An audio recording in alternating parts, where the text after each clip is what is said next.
नैतिकचा अर्थ काय होतो? नीतिमत्ता, आपण ज्याला नीती असा शब्द वापरतो. तर पहिलं आपण हे समजून घेतलं पाहिजे की सद्गुण म्हणजे काय? जो सत्याच्या मार्गाने नेणारा आहे असा जो गुण आहे त्याला सद्गुण असं म्हणतात. शस्त्र जसं दुसऱ्याची हत्या करतं तसं ते कोणाचं तरी संरक्षण पण करतं. मग शस्त्र चालवणं नीतिमत्तेला धरून आहे का? हे तुम्ही कोणत्या हेतूने चालवता याच्यावर ठरतं, क्रियेवर ठरत नाही. नीती म्हणजे एक पद्धती, ज्या अर्थी ही पद्धती आहे त्या अर्थी ती कोणीतरी ठरवली का हे चांगलं आहे हे वाईट आहे. आणि आपण जर वास्तविकतेने विचार जर केला तर या जगामध्ये चांगलं आणि वाईट हे माणसाच्या हेतूवर ठरतं. स्वतःमध्ये कुठलीही गोष्ट चांगलीही नाही वाईटही नाही. त्याच्यामुळे नीती हा जो शब्द आहे हा शब्द मुळात मानवरचित आहे. मग ज्या प्रकारचा समाज असेल, ज्या प्रकारची माणसं असतील तशा प्रकारची नीती त्यांनी ठेवली. नीतिमत्ता जी आहे एक समाजाचा घटक आहे. तुम्ही एकटे आहात, तुम्हाला नीतिमत्तेची काय गरज आहे?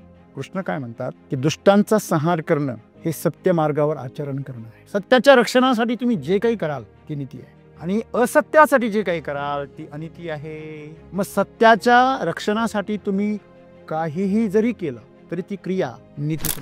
तुमचा हेतू जो आहे तो महत्वाचा आहे, क्रिया महत्वाची नाही. मनुष्याच्या बाबतीमध्ये, संसाराच्या बाबतीमध्ये सांसारिक मनुष्याची समस्या काय की तो क्रियेला महत्व देतो, त्याच्यापेक्षा हेतूला नाही. सद्गुरू आम्हाला सांगताय की सद्गुण जो आहे तो नैतिकतेचं पालन करणे नाही. कारण नैतिकता ही आम्ही ठरवलेली आहे. आम्ही नैतिकता ही हेतूवर ठरवलेली नाही आहे, आम्ही क्रियेवर नैतिकता ठरवली. कुठली क्रिया चांगली, कुठली क्रिया वाईट, पण आम्ही त्या क्रियेमागचा हेतूबद्दल कधीच चर्चा करत नाही. तुम्ही काय करता यापेक्षा ते कशासाठी करताय ह्याला जास्त महत्त्व. तुमच्या क्रियेमध्ये समोरच्याचं कल्याण असेल तर ही सर्व समावेशकताच आहे ना. आणि जेव्हा तुम्ही समोरच्याचं कल्याण करणार आहात तेव्हा नीतिमत्तेचा काय संबंध झाला?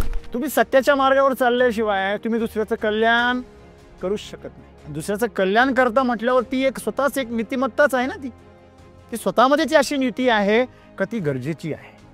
सत्याच्या मार्गावर चालण्यासाठी जी नीती वापरली जाते त्याच्यासारखी दुसरी सर्वश्रेष्ठ नीती नाही, त्याच्यासारखी नीतिमत्ता नाही. जोपर्यंत तुमच्यामध्ये योग्य न अयोग्य, नीती अनिती, खरं खोटं, चांगलं वाईट, फायदा तोटा, यश अपयश अशा फालतू गोष्टी आहे ना तोपर्यंत तुम्ही लीडर नाही होऊ शकत. आम्हाला जीवनामध्ये हे कळलं पाहिजे की नीतिमत्ता आणि नीतिमत्तेची व्याख्या आम्ही ज्या पद्धतीने करतो ते एक प्रकारे आम्ही समाजावर नव्हे तर दुसऱ्यावर ते थोपतो. आमच्या इच्छा आकांक्षा आम्ही दुसऱ्यांवर थोपतो की तुम्ही असं वागलं तर आम्ही तुम्हाला आदर्श बनू. आणि म्हणून सद्गुरूंना हा गोंधळ दूर करण्यासाठी सांगावं लागलं की सर्व समावेशकता जो आहे हाच सद्गुण आहे. तुम्ही सर्वांना स्वीकार करता, सर्वांचा. तुम्ही महान तेव्हाच बनता जेव्हा तुम्ही भेदभाव बंद करता, तुम्ही संपूर्ण स्वीकार करता. सर्व जीवांना, सगळ्या जीवांना आपल्यामध्ये प्रेमाने सामावून घ्या आणि त्यांना त्यांचं जे अस्तित्व आहे त्यासाठी मदत करा. त्यांचं अस्तित्व टिकवण्यासाठी तुम्ही त्यांना मदत करा. हे जेव्हा तुम्ही करता तेव्हा तुम्ही तुमच्यामध्ये असलेल्या सर्वात चांगल्या सद्गुणाचं काय करता? प्रदर्शन करता. ह्याच्यापेक्षा चांगला सद्गुण या जगात दुसरा नाही. आणि त्याच्यापुढे नीतिमत्ता जी आहे ती अतिशय क्षुद्र आहे.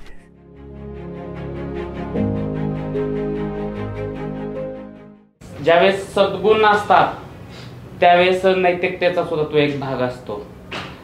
मग सद्गुण आणि नैतिकता ह्याच्यामध्ये काय फरक आहे? नैतिकता हा एक सद्गुण आहे तर मग नैतिकतेचं पालन करणे सद्गुण का नाही, हा प्रश्न तुमचा आहे. सर, सद्गुरूंनी असं सांगितलंय सद्गुण म्हणजे नैतिकतेचे पालन करणे नाही. मग जर आपल्याला आपण सद्गुणासाठी जर आपण फक्त सर्वांना समावेशित केलं पण आपल्यामध्ये नैतिकतेच्या गोष्टी जर नसेल तर मग ते खऱ्या अर्थाने सर्वसमावेशक आपण असलो तर सद्गुण आपल्यामध्ये आहे असं म्हणता येईल का? समावेशक असेल तर सद्गुण आहे. मग तेवढंच केलं आणि आपण नैतिकतेचं जर पालनच नाही केलं तर मग त्याची करायची काय गरज आहे? ते म्हणताय ना नैतिकतेचं पालन करणं म्हणजे सद्गुण नाही.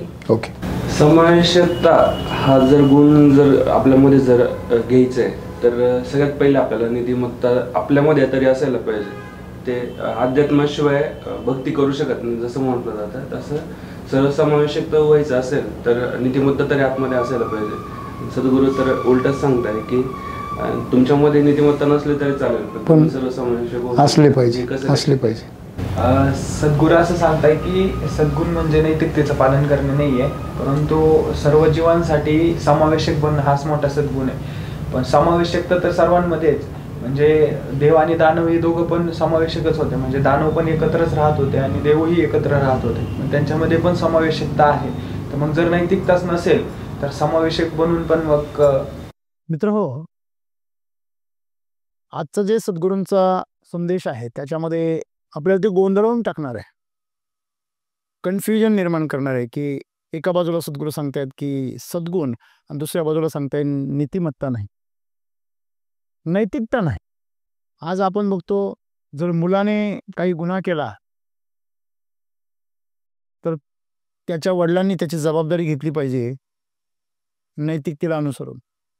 त्याची नैतिक जबाबदारी त्यांनी घेतली पाहिजे की मुलगा तुमचं जे आहे त्याला संस्कार तुम्ही चांगले दिले नाही म्हणून त्याने अशा प्रकारचा गुन्हा केला.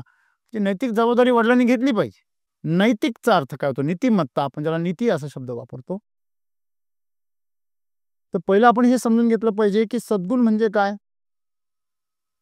जो सत्याच्या मार्गाने नेणारा आहे असा जो गुण आहे त्याला सद्गुण असं म्हणतात.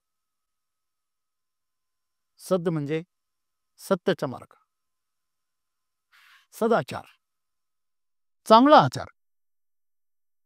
आणि चांगला आचार हा नेहमी सत्यच असतो. कडुलिंबाचं पान कडू लागतं हे त्याचं सत्य आहे. त्याच्या कडूपणामध्ये औषधी गुणधर्म लपलेले हे तुम्हाला अनुभवल्याशिवाय कळणार नाही, तोपर्यंत तुम्ही त्याच्या कडूपणालाच नाव ठेवणार. शस्त्र जसं दुसऱ्याची हत्या करतं तसं ते कोणाचं तरी संरक्षण पण करतं. मग शस्त्र चालवणं नीतिमत्तेला धरून आहे का? हे तुम्ही कोणत्या हेतूने चालवता याच्यावर ठरतं, क्रियेवर ठरत नाही. क्रिया ही निष्पाप असते, करणाऱ्याच्या हेतूवर त्याचं पाप आणि पुण्य ठरतं, त्याची नैतिकता त्याच्यावर ठरते. मुळात नीती या शब्दाचा अर्थ काय? जसं आपण युद्धासाठी रणनीती असा शब्द वापरतो. रण म्हणजे युद्धासाठी वापरली जाणारी जी काही पद्धती आहे तिला रणनीती असं म्हणतात. राज्य मिळवण्यासाठी जी काही नीती वापरली जाते, राज्य करण्यासाठी जी काही नीती वापरली जाते त्याला राजनीती असं म्हणतात. कुटील पद्धतीने ज्या प्रकारे नीती वापरली जाते त्याला कूटनीती असा शब्द आहे. नीती म्हणजे एक पद्धती, ज्या अर्थी ही पद्धती आहे त्या अर्थी ती कोणीतरी ठरवलेली आहे. काही चांगलं आहे, हे वाईट आहे. आणि आपण जर वास्तविकतेने विचार जर केला तर या जगामध्ये चांगलं आणि वाईट हे माणसाच्या हेतूवर ठरतं. स्वतःमध्ये कुठलीही गोष्ट चांगलीही नाही, वाईटही नाही. कुठलाही मनुष्य चांगला किंवा वाईट नसतो, तो तसा बनतो. परिस्थितीमुळे, त्याच्या जीवनातील अनुभवांमुळे तो तसा बनतो. तसं नसतं तर वाल्याचा वाल्मिकी झालाच नसता. आपण बघतो पाळलेलं कुत्र सुद्धा कधी कधी तुमचा जीव घेत. त्याच्या जीवाशी जर खेळ आला तर तो तुम्हाला सोडणार नाही. स्वतःला वाचवणं हे सर्वात प्राधान्य प्रत्येक जीवाचं. त्याच्यामुळे नीती हा जो शब्द आहे हा शब्द मुळात मानवरचित आहे. हा प्रकृतीचा शब्द नाही. जसा पाऊस हा प्रकृती रचित आहे, सूर्यप्रकाश प्रकृती रचित आहे, थंडी पडणं, पाऊस पडणं, उन्हाळा येणं हे प्रकृती रचित आहे. तसं नीती हा जी पद्धती आहे ही प्रकृती रचित नाही, ही मानव रचित आहे. मग ज्या प्रकारचा समाज असेल, ज्या प्रकारची माणसं असतील तशा प्रकारची नीती त्यांनी ठेवली. उदाहरणार्थ हिंदूंमध्ये मांसाहार करणं वर्ज्य आहे. आणि तुम्ही जर मुस्लिम समाजामध्ये बघितलं त्यांचा मुख्य आहार मांसाहार आहे. कारण ज्या प्रदेशामधून हा धर्म विकसित झाला त्या भागामध्ये अन्नासाठी भाजीपाला मिळणं किंवा धनधान्य मिळणं दुरापास्त होतं. मग त्या भागामध्ये प्राणी, जंगली प्राणी, पाळीव प्राणी यांच्याशिवाय पर्याय नव्हता. आपण बघतो आमच्या देशामध्ये बेकरी इंग्रजांनी आणली, चहा इंग्रजांनी आणला. कारण त्यांच्या देशामध्ये थंडी एवढी आहे का 5 ते 6 महिने तिकडे सूर्यदर्शन सुद्धा कधी कधी होत नाही. अमेरिकेमध्ये सूर्यदर्शन होत नाही म्हणून त्यांना फ्रोझन फूड खाण्याची सवय. नान आहे, रोटी, ते जे तुम्ही पाहिले असतील तर ते सर्व जे बेकरीचे पदार्थ आहेत ते बनवून ठेवायचे आणि महिनाभर खायचे. कारण त्यांच्याकडे सर्व प्रकारची जी काही आहाराची व्यवस्था आहे ही सर्व ऋतुमानावर अवलंबून आहे. धनधान्यांची, भाजीपाल्याची उपलब्धता मोसमी प्रदेशांसारखी भारतीय उपखंडासारखी नाही. मग त्यांच्याकडे दारू पिणं एक शिष्टाचार आहे. का बरं? कारण शरीराचं टेम्परेचर मेंटेन करण्यासाठी त्यांना एका बाजूला मांसाहार घ्यावा लागतो, तो पचवण्यासाठी दारू घ्यावी लागते. ही त्यांच्याकडची नीती आहे. पाहुणे जर गेले तर पाहुण्यांना आपण जसं चहा देतो तसं ते वाईन देतात. मग त्यांच्याकडची नीती अशी आहे, पाहुण्यांचं स्वागत असं केलं जातं. ज्या ज्या भूप्रदेशामध्ये आपण राहतो त्या प्रदेशाप्रमाणे तिथल्या लोकांची नीती असते. तुम्ही आदिवासी कबिल्यामध्ये जर कधी गेलात तर तिथे असा एक काळ असतो की वयात आलेली सर्व जी मुलं आणि मुली असतात त्यांना 2-3 महिने एकत्र सोडतात एका भागामध्ये. आणि 3 महिन्यानंतर प्रत्येक मुलगी निवडते की माझ्यासाठी कोणता पुरुष योग्य आहे, तो तिला अधिकार असतो. ज्याला वरमाला घालेल तो तिचा पती होतो. म्हणजे ही नीती त्यांच्याकडे, ही आपल्याकडे आहे का? आपल्याकडे जर अशी नीती अवलंबली तर, कारण अजूनही असा समाज जो आहे तो हा सभ्य समाजापासून काय अलिप्त आहे. अमेझॉनच्या जंगलामध्ये किंवा काही बेटांवरती आजही असा समाज राहतो, असे कबिले राहतात. तुम्ही जर युट्यूबवर गेलात तुम्हाला अशा प्रकारचे व्हिडिओज बघायला मिळतील का तो समाज आजही कपडे घालतच नाही, त्यांच्याकडे ती सभ्यताच नाही. सांगण्याचं तात्पर्य की नीती जी आहे ही नीती मानवाने ठरवलेली आहे. नीतिमत्ता जी आहे एक समाजाचा घटक आहे. तुम्ही एकटे आहात, तुम्हाला नीतिमत्तेची काय गरज आहे? हॅलो, तुम्हाला समाजात राहायचंय. जसं भारत देशामध्ये लोकशाहीमध्ये एक संविधान आहे, ते सर्वतोपरी आहे. तुमच्या आयुष्याचा निर्णय सुद्धा संविधानच करतं. संविधानातील जे कायदे आहे, कलम आहे, ते आम्हा सर्वांना लागू होतात. एकदा आम्ही दरवाजाच्या बाहेर पडलो की ते कलम आम्हाला लगेच लागू होतं. जोपर्यंत घरात आहे तिथपर्यंत तुमचे कलम लागू होतात, तुमचे स्वतःचे. आजही कौटुंबिक कलहामध्ये संविधान दखल देत नाही जोपर्यंत त्यांच्याकडे कोणी अर्ज करत नाही. कायदा काय सांगतो? शेजारच्या घरामध्ये त्या स्त्रीचा नवरा तिला मारहाण करतो, तर त्या स्त्रीने अर्ज करू द्या. तुम्ही काय करताय? त्या स्त्रीला अर्ज करायला लावा असं पोलीस म्हणता की नाही? म्हणजे आजही चौकटीच्या आतमध्ये अजून कायदा लागू नाहीये. म्हणजे ही नीती आहे जीवन जगण्याची. आम्ही ज्या नीतिमत्तेच्या गोष्टी करतो त्या आम्ही ठरवलेल्या आहे. सर्वांनी खरे बोलावे. आता खरे काय ते सांगा. पुण्य करता पाप घडे. तुम्ही पुण्य करायला जा, तुमच्या हातून पाप घडत. एखाद्या साधूला, दरवाजावर आलेल्या साधूला तुम्ही जर एक काहीतरी भेट दिली, आता हे प्रमाण खेडेगावाकडे आहे पण शहराकडे नाही आहे. खेडेगावामध्ये आजही समजा एखादा साधू आला, भगवे कपडे जर धारण केले, त्याला लोक धान्य देता, पैसे देता, साड्या देता, का देवीला अर्पण कर. पूर्वी यायचा, मी महालक्ष्मीला चाललो, देवीला चाललो की लोक साड्या द्यायचे. तो ते जाऊन विकतो धान्य, साड्या, आणि धाब्यावर जाऊन बसतो आणि मस्त मांसाहारावरती ताव मारतो. कुठे गेलं तुमचं पुण्य? तुमच्या साडीची कधी दारू झाली तुम्हाला कळलं नाही. सांगण्याचा अर्थ असा आहे की आपण जे समजतो ती नीतिमत्ता ही तुमची व्याख्या आहे किंवा काही लोकांनी एकत्र येऊन ठरवलेली ती व्याख्या आहे. अशा वेळी तुम्ही नीतिमत्ता किंवा नैतिकता याला सद्गुण कसं म्हणता?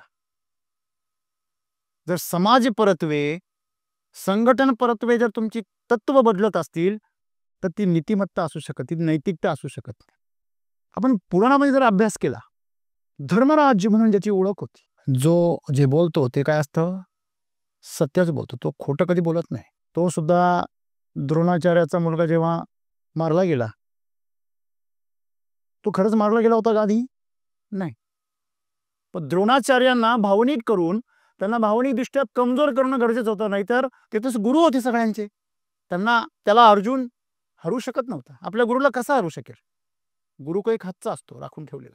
मग कौरवांना जर हरवायचं आहे तर राजनीती वापरावी लागेल, कूटनीती वापरावी लागेल. म्हणून भगवान श्रीकृष्णाने काय केलं? एक हत्ती मारायला सांगितला, अश्वत्थामा. जेव्हा तो मारायला सांगितला हत्ती, मग सगळ्या युद्धामध्ये प्रचार केला, अश्वत्थामा गेला. द्रोणाचार्यांचा मुलगा गेला. तेव्हा द्रोणाचार्य कमजोर झाले, धनुष्य गळून पडलं हातामध्ये. शेवटी किती जरी मोठा जरी धनुर्धारी असला तरी त्याच्या अंतःकरणामध्ये माया ममता असतेच, संतान प्रेम असतंच. ते जेव्हा शस्त्र खाली गळून पडलं तरी त्याला विश्वास बसेना, म्हणजे हा श्रीकृष्ण आहे, हा खेळ रचू शकतो. मग तो धर्माकडे आला. युधिष्ठिरला विचारलं, धर्मराज, हे जे प्रचार चाललेला आहे खरंच का हो माझा मुलगा अश्वत्थामा गेला? त्याला माहित होतं धर्मराज खोटं बोलणार नाही. धर्मराजाने जे उत्तर दिलं फार सुंदर आहे. इथे कूटनीती आहे. तो म्हटला, नरो वा कंजरो, मला माहित नाही नर मेला की हत्ती मेला, पण मेला, अश्वत्थामा मेला असं म्हणताच त्याचं अवसान गळालं. आणि मग त्यानंतर परिणाम सर्वांना माहिती. मित्रांनो, जेव्हा जयद्रथाला हरवायचं होतं तेव्हा तो जयद्रथ मायावी होता. महाभारतामध्ये असे खूप उदाहरण आहे. आणि शपथ घेतली अर्जुनाने, आजचा सूर्यास्त होईपर्यंत जर मी त्याचा संहार केला नाही जयद्रथाचा, तर मी आत्मदाह करून आत्महत्या करेल. शपथ घेतली, प्रतिज्ञा केली. आणि भगवान श्रीकृष्णाने ऐकलं. काय तू अर्जुन, काय प्रतिज्ञा केलीस? मग संध्याकाळ झाली, दिवस मावळायची वेळ झाली, पण हा जयद्रथ कुठं लपून ठेवला माहितीच नाही. त्याने विश्वासघात केला होता. रात्रीच्या वेळी त्याने हल्ला केला होता. नियम मोडले होते त्यांनी युद्धाचे. नियमभंग करून त्यांनी हल्ला केला. त्या काळामध्ये नीतिमत्ता काय होती? नीती काय होती त्यावेळेस? संध्याकाळी सूर्य मावळला की सर्वांनी हत्यार आहे त्या परिस्थितीमध्ये खाली ठेवून द्यायचे आणि सूर्य उगवला की युद्ध सुरू करायचं. अशा प्रकारचं त्यावेळेस नीती होती. मोहम्मद गझनी त्याने पृथ्वीराज चव्हाणावर कसा हल्ला केला? रात्रीच्या वेळी हल्ला केला. आणि राजपूत असे होते की ते समोरच्या सैनिकाचं जर शस्त्र खाली पडलं तर ते परत उचलून द्यायचे, घे आणि मग लढ आमच्या बरोबर. असे राजपूत होते. म्हणून त्या काळामध्ये हा गजनी एवढा माजला होता, कारण हे नीती तत्वांनी लढायचे, तो मात्र अनितीने लढायचा.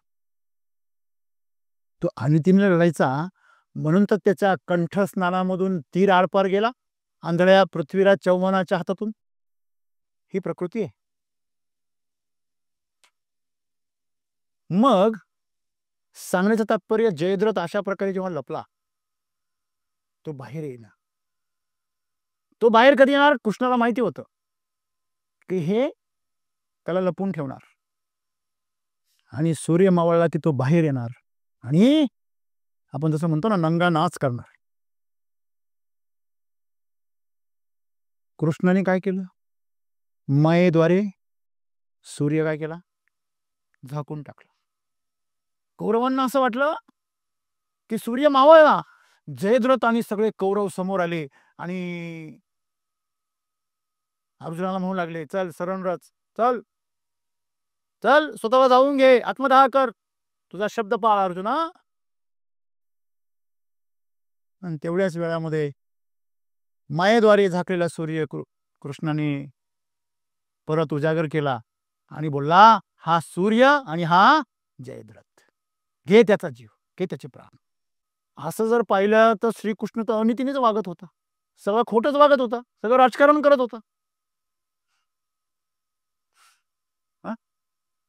कृष्ण काय म्हणतात की दुष्टांचा संहार करणं हे सत्य मार्गावर आचरण करणं आहे. सत्याचं रक्षण कर. सत्याच्या रक्षणासाठी तुम्ही जे काही कराल ती नीती आहे, आणि असत्यासाठी जे काही कराल ती अनिती आहे. मग सत्याच्या रक्षणासाठी तुम्ही काहीही जरी केलं तरी ती क्रिया काय समजली जाते? नीती समजली जाते. मग आम्हाला नीतीची व्याख्या कळत नाही. तुमचा हेतू जो आहे तो महत्वाचा आहे, क्रिया महत्वाची नाही. मनुष्याच्या बाबतीमध्ये, संसाराच्या बाबतीमध्ये, सांसारिक मनुष्याची समस्या काय, की तो क्रियेला महत्व देतो, त्याच्यापेक्षा हेतूला नाही. तो प्रेझेंटेशनला महत्व देतो, इंटेन्शनला नाही. आपण नेहमी म्हणतो people always see the presentation but God always know your intention. जोपर्यंत लहान मुलं निरागस असतात ना, जोपर्यंत त्यांच्यावर कुठले संस्कार केलेले नाही, तोपर्यंत त्यांना समोरच्या माणसांचं इंटेन्शन लगेच कळतं. स्त्रियांना ते मोठीपणी पण कळतं. पण तीही या मालिका, सिनेमा, हे मॉडर्न जग वगैरे, हे सगळा झगमगाट याच्यापासून थोडीशी दूर असली तर. मग तीच जर मेकअप करत असेल, सगळ्या गोष्टी मेकअप करून घेतो ना आपण. मेकअप म्हणजे काय? सारवासारवी करून. ज्यावेळेस लग्न करायचं असतं, मुलं फेशियल करायला जातात,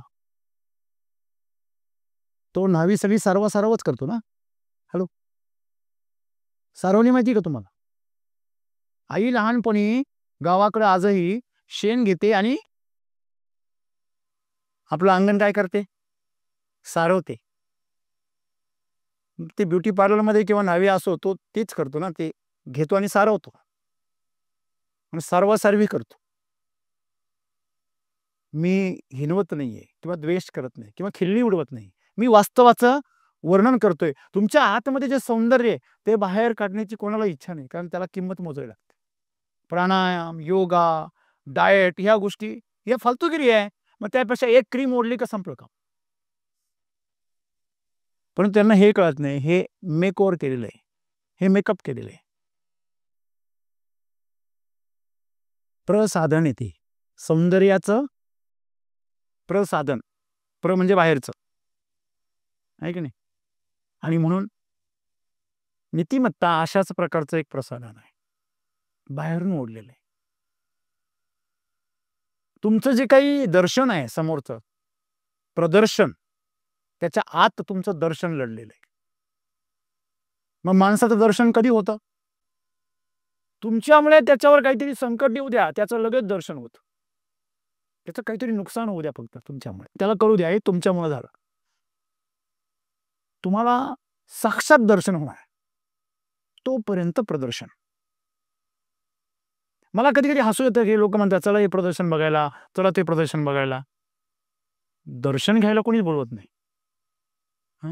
शेवटी प्रदर्शन असते, तिथं खऱ्याचा अंश फार कमी असतं. पण शोधावं लागेल सत्य काय. प्रदर्शनामध्ये सत्य पाहायला भेटत नाही, ते दर्शनात पाहायला भेटतं. जेव्हा प्रत्यक्ष तुम्ही व्यवहार कराल तेव्हा तुम्हाला खरं दर्शन घडतं. मित्रांनो, सद्गुरू आम्हाला सांगताय की सद्गुण जो आहे तो नैतिकतेचं पालन करणे नाही. कारण नैतिकता ही आम्ही ठरवलेली आहे. आम्ही नैतिकता ही हेतूवर ठरवलेली नाही आहे, आम्ही क्रियेवर नैतिकता ठरवली. कुठली क्रिया चांगली, कुठली क्रिया वाईट, पण आम्ही त्या क्रियेमागचा हेतूबद्दल कधीच चर्चा करत नाही, जो आम्ही केला पाहिजे. तुम्ही काय करता यापेक्षा ते कशासाठी करताय ह्याला जास्त महत्व आहे. सद्गुण तो आहे जो तुम्हाला सर्वांमध्ये काय करतो? समावेशित करतो. नैतिकतेपेक्षाही समावेश हा सद्गुण कसा होऊ शकतो? त्याचं कारण आहे, मुळात नैतिकता कशासाठी आहे? सामाजिक गोष्टींसाठी आहे. तुमच्या व्यक्तिगत जीवनासाठी नैतिकतेची काही गरज आहे का? तुम्ही स्वतःबरोबर खोटं बोलले, तुम्ही स्वतःचं नुकसान केलं, तुमच्याकडनं चूक झाली, तुमच्याकडनं पाप घडलं, तुमच्यासाठीच घडलं.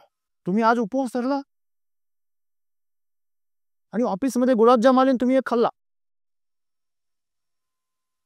पण कुणी नाही पाहिला, मीच पाहिला.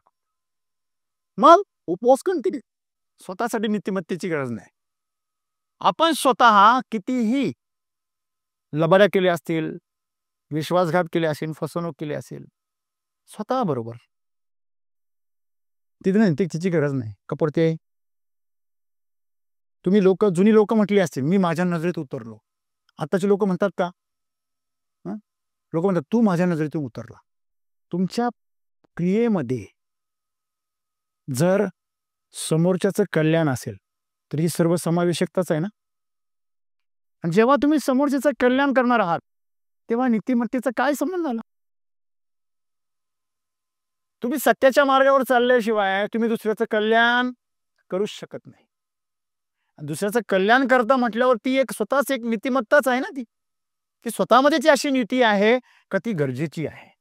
सत्याच्या मार्गावर चालण्यासाठी जी नीती वापरली जाते त्याच्यासारखी दुसरी सर्वश्रेष्ठ नीती नाही, त्याच्यासारखी नीतिमत्ता नाही.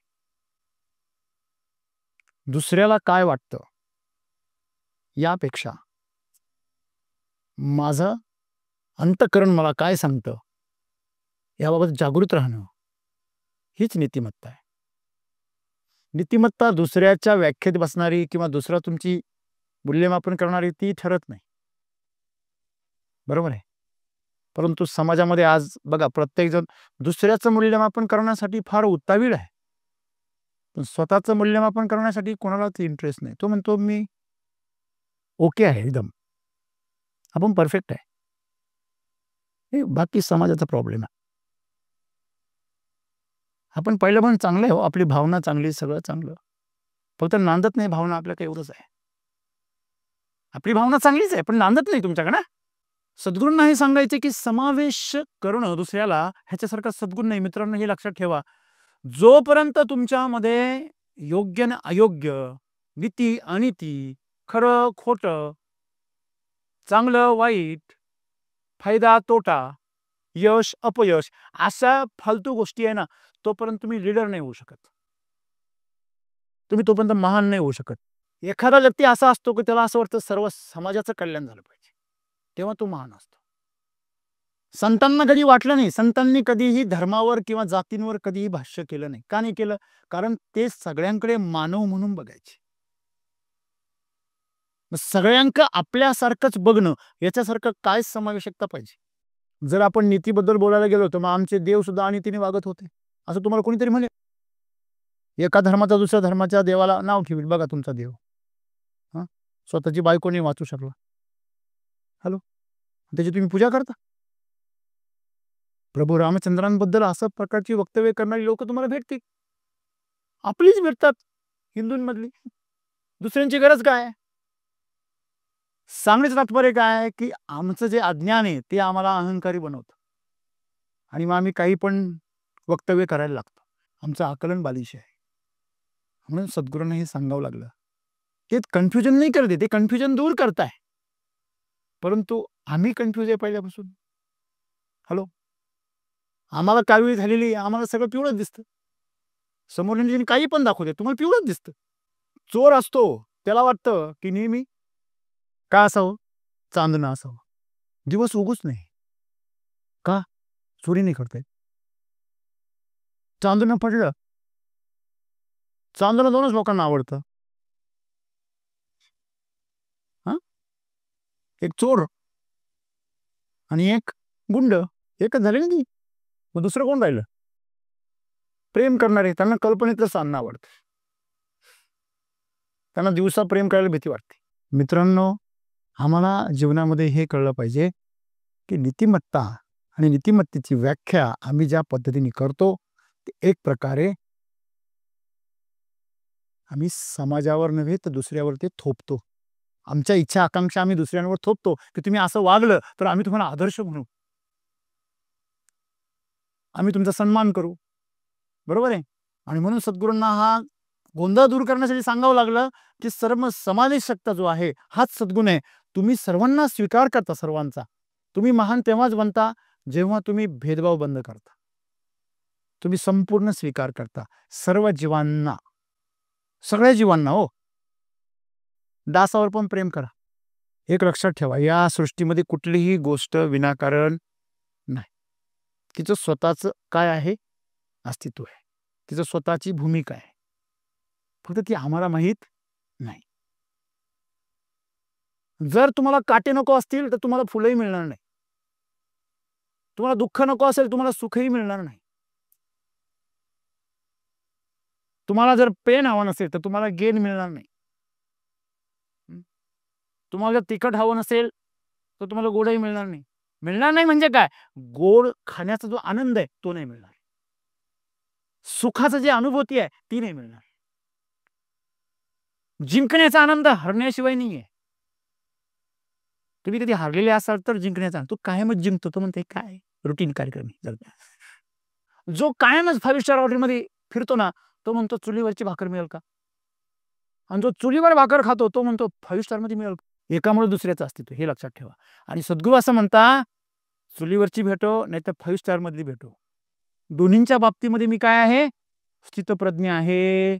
चुलीवरची भेटली तर त्याच्यामध्ये पण आनंद घेईल, आणि जर 5 स्टार मध्ये भेटली तर तिथं सभ्यपणे खाईल. चुलीवरची भेटल्यावर मस्त असा गावठीपणे आनंद घेईल, कुस्करून, पापड खाऊन, लोणचं लावून, दुधामध्ये कुस्करून. म्हणजे 5 स्टार मध्ये चुलीवरची भाकर मिळेल का असं नाही म्हणणार मी, किंवा गावाकडे 5 स्टार सोय मिळेल का असं बी नाही म्हणणार. हे म्हणणं चुकीचं आहे, लक्षात ठेवा. मग हेच तर सद्गुरू सांगताय की जे आहे त्याला आपल्यामध्ये सामावून घ्या, सगळ्या जीवांना आपल्यामध्ये प्रेमाने सामावून घ्या, आणि त्यांना त्यांचं जे अस्तित्व आहे त्यासाठी मदत करा. त्यांचं अस्तित्व टिकवण्यासाठी तुम्ही त्यांना मदत करा. हे जेव्हा तुम्ही करता तेव्हा तुम्ही तुमच्यामध्ये असलेल्या सर्वात चांगल्या सद्गुणाचं काय करता, प्रदर्शन करता. ह्याच्यापेक्षा चांगला सद्गुण या जगात दुसरा नाही.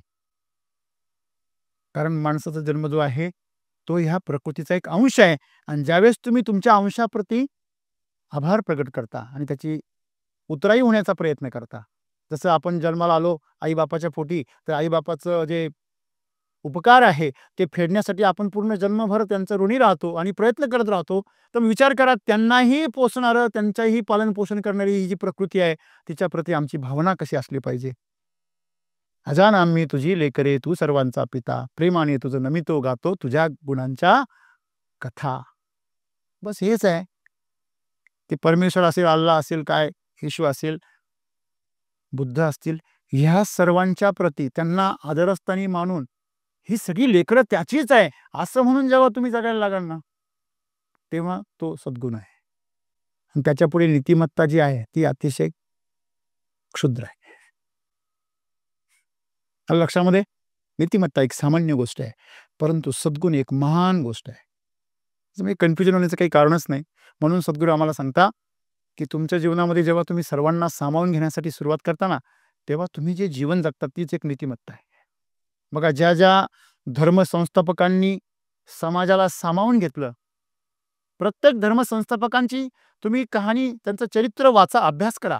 त्यांचं जीवन हे समाजाला समर्पित होतं. सर्व जीवांच्या, प्राणीमात्रांच्या विषयी त्यांच्या मनामध्ये प्रेम होतं, आणि तोच त्यांच्यामधला सर्वात मोठा गुण होता. आणि ते जे जगले तीच त्या धर्माची नीती बनलेली आहे. आज आम्हाला ह्या धर्माची, त्या धर्माची, ह्या पंथाची, त्या पंथाची नीती वेगवेगळी वाटते. त्याचं कारण आम्ही त्या धर्मसंस्थापकांच्या, त्या भक्ती संस्थापकांच्या मागे चालतो, त्यांच्या पावलावर पाऊल चालून. परंतु त्या चालत असताना आम्ही सर्वात मोठी त्यांचा गुण विसरतो. तो गुण म्हणजे सर्वसमावेशक. तू जे करतो ते पण बरोबर आहे, मी जे करतो ते पण बरोबर आहे, तुझा पण आदर आहे, माझा पण आदर आहे. ही सर्वसमावेशकताची भूमिका आहे. नाही तर मी जे करतो ते बरोबर आहे, जोपर्यंत तू जे करतो ते चूक ठरत नाही तोपर्यंत मी बरोबर कसा आहे की नाही. 3 इडियट सारखं आपला मित्र खूप मोठा झाला पाहिजे पण माझ्यापेक्षा थोडा कमी. तसं लोकांचा धर्माबद्दल आहे. माझा धर्म, तुझा धर्म खूप चांगला पण माझ्या धर्मापेक्षा थोडा कमी. तुझी जात खूप चांगली पण माझ्या जातीपेक्षा थोडी. का? सर्वजण सारखी का असू शकत नाही? पर प्रत्येक जण जेवढं महत्व गुलाबाच्या फुलाला आहे तेवढं झेंडूच्या फुलाला का नाही आहे? तुम्ही कधी कोणाला प्रेमामध्ये झेंडूचं फुल दिलेलं पाहिलं का? पाहिलं का? देऊन बघा, मग कळेल. काय रे झेंडूबाम असं म्हणतो तुम्हाला.